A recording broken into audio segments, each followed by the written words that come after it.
Christmas to me is always a children's thing. Christmas is seen through the eyes of a child. And by being Santa Claus, I get to interact with those children. But to be honest, when I do it, you fall into the whole thing. You become Santa Claus.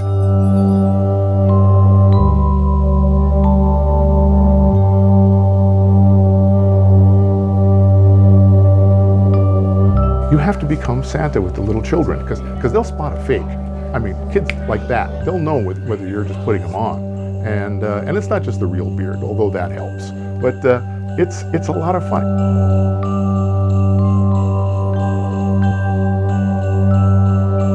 I look differently than other Santas. I'm not what I call Coca-Cola Santa. My wife calls me the Woodland Santa because we live in the woods. Well, the outfit that I have is my outfit. I didn't want to look like any other Santa Claus. I went online and looked at all, Google Santa. I looked for Santa outfits, and they were all pretty much alike. And I didn't like any of them, and so that's when I realized I had to put together my own. So I contacted a guy who made these kinds of coats, and I told him I wanted it made differently, and so it was made that way. And then I added a belt to it. But I wanted a brown belt, not a black belt, so I wouldn't be confused. And then I added bells. There was a fellow in Wisconsin who does sleigh bells, and so he made those bells for me.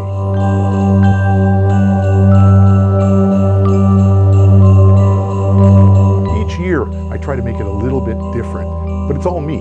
It's the Santa I wanted to be.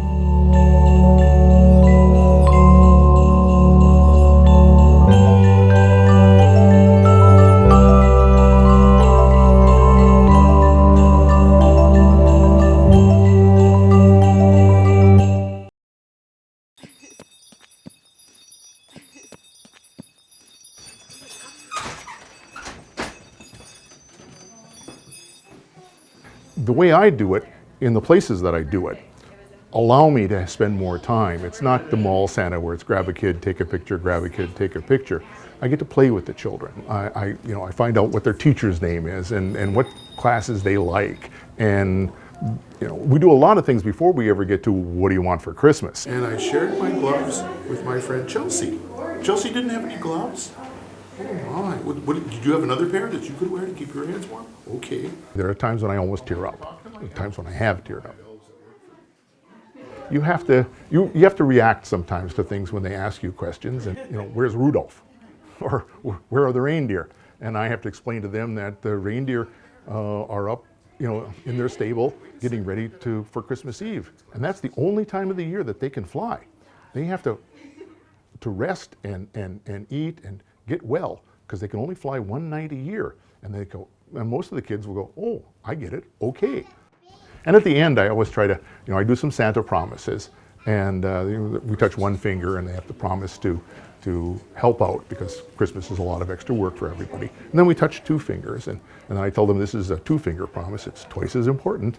And I make them promise, and this is really an important promise, that you have to have lots and lots of fun. And then I try to, give them a little tickle or whatever, and usually they laugh, and so I send them away laughing. And I often remark to the parents that they have to remember to have fun too, because oftentimes you don't. You're so busy with all the stuff that you forget that, play with the kids, have some fun. They'll be gone soon.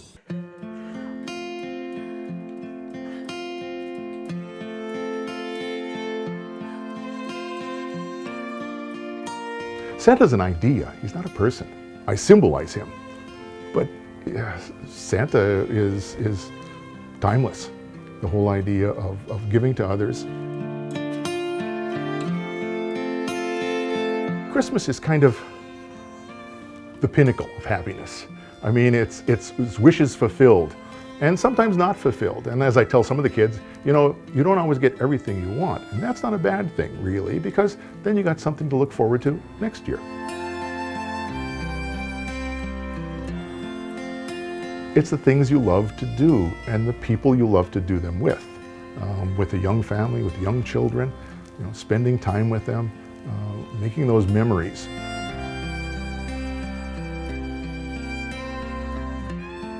When I'm all done with this, I'll try to find somebody who I can pass it on to. If you do the Santa thing right, you become Santa. That really makes it all really worthwhile.